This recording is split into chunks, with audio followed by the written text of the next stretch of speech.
How to keep this border open when Northern Ireland is now outside the EU, but the Irish Republic is inside. The answer so far has been that the North effectively remains inside the European single market, so goods on trucks like these get checked on arrival in Northern Ireland, even if they're coming from the rest of the UK. But for unionists and many Conservatives, like this former Northern Ireland secretary, that can't go on. The key change we need is that we must ensure that Northern Ireland is no longer subject to thousands of EU single market rules over which it has no say and made by people it doesn't elect and can't remove. That was at the heart of the whole Brexit vote.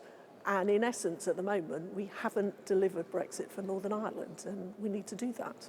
The deal would include 2 lanes for goods entering Northern Ireland from the rest of the UK. A green lane for goods that would stay in Northern Ireland and need minimal checks. A red lane for goods that might cross the border into the Irish Republic and so would need more checks to go into the EU. And there'd be a body to arbitrate on any disputes between the UK and the EU, which will probably include the European Court of Justice in some form. Unless this is solved, then relations between ourselves and the European Union can't be normalised, and there remains the threat that the EU might take retaliatory actions should they get fed up with us and say, look, you need to play ball and honour the commitments you've made.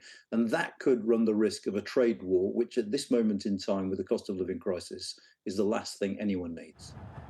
Rishi Sunak paid a flying visit to Belfast at the end of last week, trying to convince the Democratic Unionists to sign up. But they seem unconvinced, as is Boris Johnson, who's letting it be known he doesn't like what he's hearing about the deal. So the Labour leader is offering to help out. The question now is whether the Prime Minister is strong enough to get it through his own backbenchers. And what I've said is, on Northern Ireland, the national interest comes first. So we will put party politics to one side. We will vote with the government if there's a deal to vote for. Which sounds friendly, but actually puts even more pressure on the Prime Minister. So even if there is a deal, is Rishi Sunak ready to risk putting it to MPs? Well, Andy joins us live now from Westminster. Evening, Andy, and that's a big question, isn't it? Is there going to be a deal that the PM can get past his backbenchers?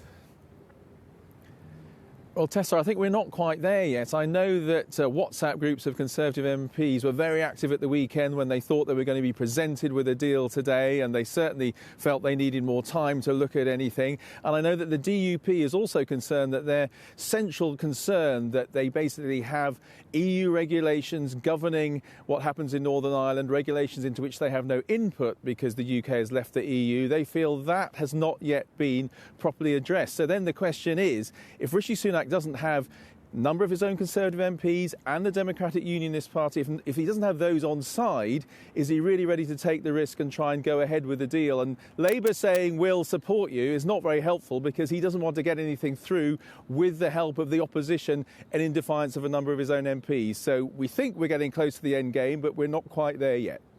OK, Andy, thank you.